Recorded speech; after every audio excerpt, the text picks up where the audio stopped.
Assalamualaikum warahmatollahi wabarakatuh. Perkenalkan, saya Putri Maidinda Harun Tias. Di sini saya akan mempresentasikan mengenai tugas ekotoksikologi, yaitu review jurnal penelitian, dengan dosen pengampu yaitu Bapak Atabik Muhammad Amrillah.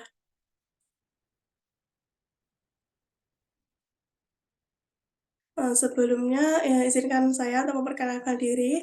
Saya yaitu Putri Maidinda Harun Tias dengan digit NIM terakhir 024, dari kelas Ekotoksikologi M01 dari Prodi Manajemen Sumber Daya Perairan Universitas Brawijaya. Di sini saya akan mereview jurnal, yaitu uji toksisitas akut insektisida karbamat terhadap ikan mas Cyprinus carpio linnaeus 1758. Sebelumnya, ada pun identitas dari jurnal yang akan saya review, dengan judul Uji Toksisitas Akut Insektisida Karbamat Terhadap Ikan Mas Cyprinus carpio linnaeus 1758 dengan nama jurnal yaitu Jurnal Ichtyologi Indonesia, dan ditulis oleh Lewal, Batu, dan juga Afandi, dengan volume jurnal 18 nomor 3 tahun 2018. Nah, sebelumnya kita akan membahas mengenai pendahuluan. Yaitu yang pertama adalah latar belakang masalah. Penggunaan pestisida kimiawi yang banyak digunakan oleh petani, yaitu salah satunya adalah karbamat. Nah, sifat racun yang dibawa oleh karbamat ini dapat mengakibatkan terjadinya keracunan akut dan juga kronis, dan sifat toksik yang terkandung dalam karbamat dapat memberikan dampak buruk bagi lingkungan dan organisme yang ada di dalamnya.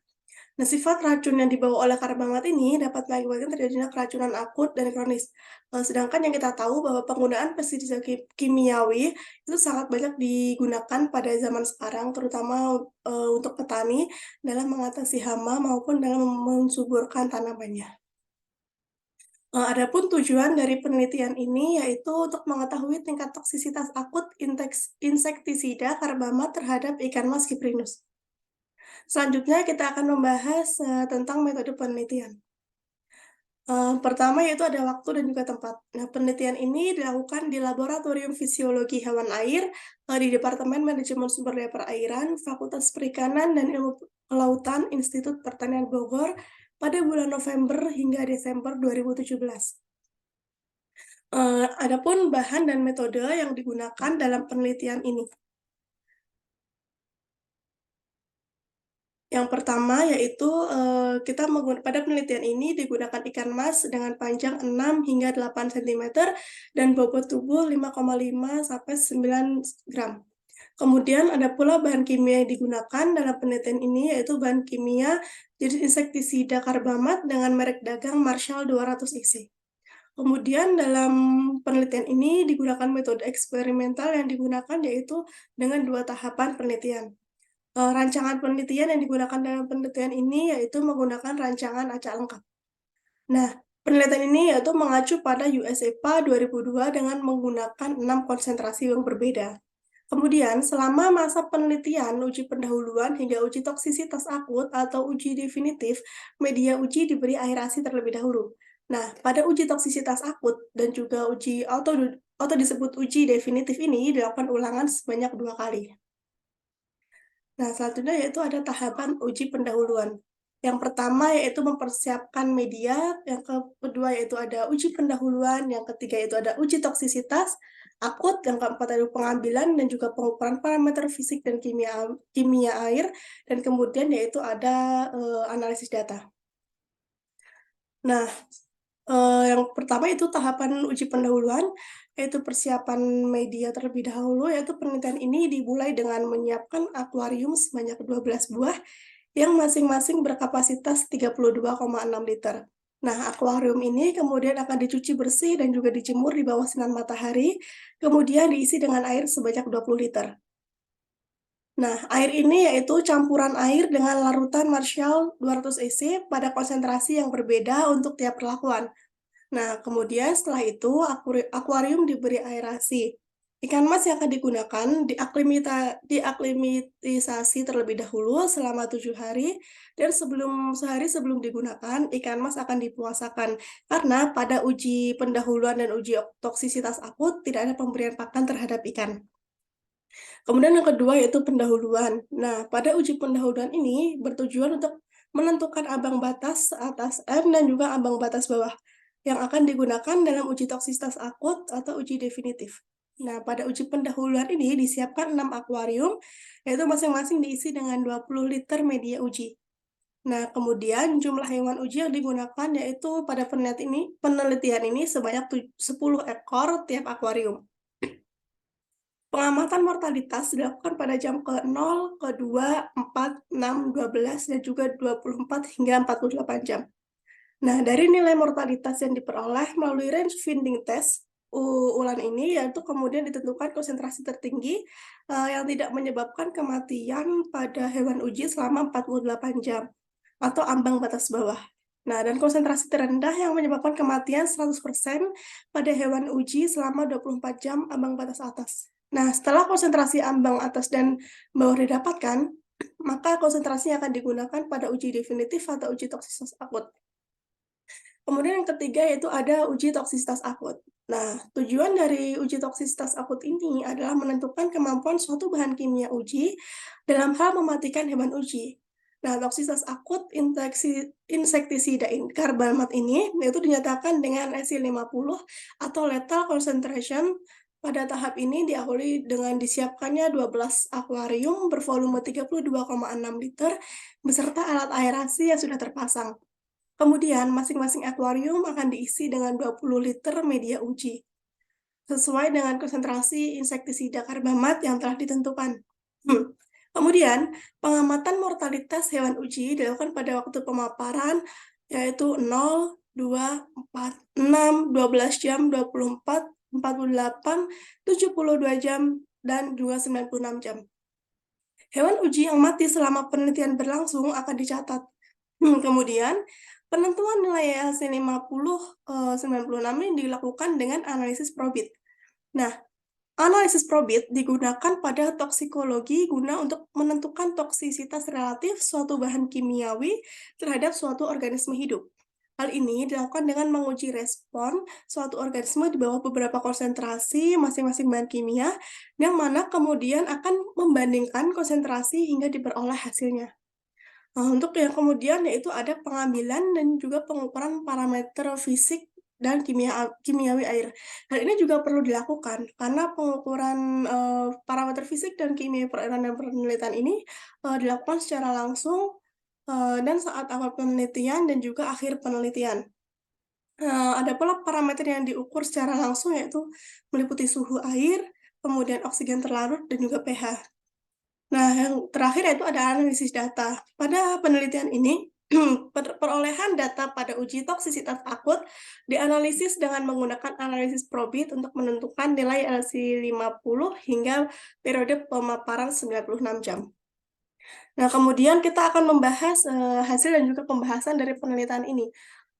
Hasil penelitian dari jurnal atau penelitian ini yaitu yang pertama kita akan membahas mengenai hasil kondisi kualitas air media uji terlebih dahulu. Nah, untuk hasil pengukuran variabel fisika kimiawi air pada media pemeliharaan selama penelitian ini dapat kita lihat dalam gambar, yaitu untuk suhu sendiri mendapatkan nilai kisaran yaitu 23,7 hingga 25,7 derajat Celcius. Yang kemudian untuk oksigen terlarut yaitu terdapat pada nilai 5,2 hingga 6,5 miligram per liter. Untuk pH sendiri berada pada kisaran nilai 6,8 hingga 8. Dan selanjutnya yaitu ada uji pendahuluan.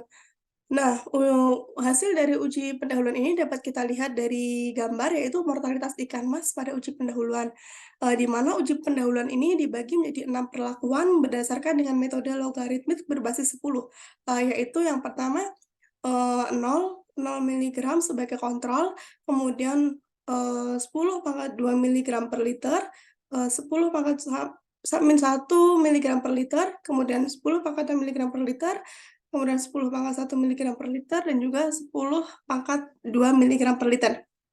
Nah, data mortalitas ikan uji selama uji pendahuluan tersaji pada gambar ini, yaitu nilai ambang batas bawah, yaitu 100 miligram per liter, karena konsentrasi tersebut tidak menyebabkan kematian pada hewan uji selama periode pemaparan hingga jam ke-48. Nah, kemudian nilai ambang batas atas adalah yaitu 101 di mana karena konsentrasi tersebut menyebabkan sebanyak 100% hewan uji mati dalam waktu 24 jam. Kemudian yang selanjutnya yaitu ada uji toksisitas akut. Nah, hasil penelitian ini yaitu mortalitas kumulatif ikan mas pada uji toksisitas akut, menggunakan PASI 5096, yaitu konsentrasi yang dapat mematikan, setidaknya 50% dari hewan uji yang dalam periode pemaparan 96 jam.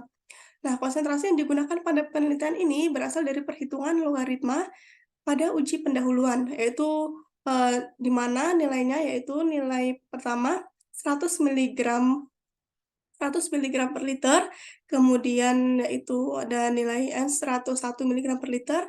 Nah, berdasarkan nilai ambang batas atas dan juga ambang batas bawah diperoleh konsentrasi untuk uji toksisitas akut sebesar 0 miligram per liter. Sebagai kontrol, kemudian ada 1,58 miligram per liter, 2,5 miligram per liter, 3,96 miligram per liter, 6,27 miligram per liter, dan juga 9,92 miligram per liter. Nah, data mortalitas ikan uji pada uji toksisitas akut ini secara kumulatif dapat dilihat pada gambar yang telah dipaparkan. Nah, mortalitas ikan mas atau Cyprinus carpio ini semakin meningkat dengan semakin tingginya konsentrasi yang didedahkan pada media uji serta lama waktu pendedahannya. Nah, berdasarkan hasil perhitungan, analisis probit dan juga data mortalitas diperoleh hasil bahwa nilai lethal concentrate 50 insektisida karbamat yaitu sebesar 1,68 miligram per liter. Nah, kemudian, kita akan menuju ke pembahasan selanjutnya, yaitu tentang pembahasan dari penelitian ini. Nah, penelitian ini mendapatkan pembahasan yaitu peningkatan jumlah mortalitas seiring dengan peningkatan jumlah paparan, insektisida, karbamat yang diberikan dan lama waktu pendedahannya. Pada perlakuan kontrol, hewan uji tidak mengalami kematian karena hewan uji tidak terpapar insektisida karbamat. Nah, kematian ikan mas pada uji toksisitas akut atau uji definitif disebabkan oleh masuknya insektisida karbamat ke dalam jaringan tubuh. Pada penelitian ini, insektisida hanya masuk melalui sistem pernafasan serta kontak fisik antara sisik ikan dengan media uji. Nah, hal ini yang menyebabkan terjadinya penghambatan enzim asetilosestarase, terutama pada bagian syaraf pusat. Nah, jenis racun dari insektisida karbamat adalah neurotoksin yang membuat hewan uji menjadi lumpuh karena impuls sistem saraf pusat hewan uji sudah dirubah dari aktif menjadi nol. Nah, ketika impuls saraf sudah terputus, maka hewan uji akan mengalami kematian. Tingkah laku ikan mas yang akan mati akibat terpapar oleh insektisida karbamat selama percobaan berlangsung ditandai dengan terbuka lebarnya operkulum dan juga ikan sering berada di permukaan air ataupun berada di bawah dekat dengan mesin pompa air yang terpasang di akuarium dan juga berenang dalam kondisi terbalik. Nah, hasil pengamatan fisiologis yang dilakukan pada penelitian ini menunjukkan bahwa dampak dari paparan toksikan terhadap organisme hidup, khususnya ikan mas, dapat diketahui dengan melihat tingkah laku ikan tersebut, seperti hilangnya keseimbangan, kemudian gerakan yang tidak terkendali, diikuti dengan perubahan postur tubuh yang tidak normal, menggelepar, seperti berenang di permukaan air, dan juga lumpuh.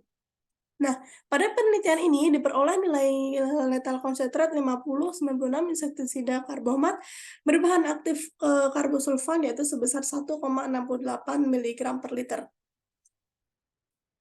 Kemudian, berdasarkan hasil yang diperoleh dapat diketahui bahwa konsentrasi insektisida karbamat Marshall 200 EC yang dapat membunuh 50% dari hewan uji selama periode pemaparan 96 jam adalah konsentrasi 1,68 miligram per liter. Nah, berdasarkan kriteria daya racun letal pestisida yang ada, insektisida karbamat yang memiliki nilai letal concentrate 50 sebesar 1,68 miligram per liter, saat ini merupakan insektisida dengan daya racun yang tinggi terhadap ikan mas sebagai hewan uji. Nah, ada pula kesimpulan yang dapat kita ambil dari jurnal ini atau penelitian ini, yaitu nilai toksisitas akut, lethal concentrate 50 dengan Uji 96 jam, insektisida karbamat Marsal 200 EC berbahan aktif karbosulfan pada ikan mas sebesar 1,68 miligram per liter. Nah, insektisida dengan nilai toksisitas akut tersebut dapat dikategorikan sebagai toksikan dengan daya racun yang tinggi. Nah, kemudian ini adalah daftar pustaka yang saya ambil dalam mereview jurnal ini.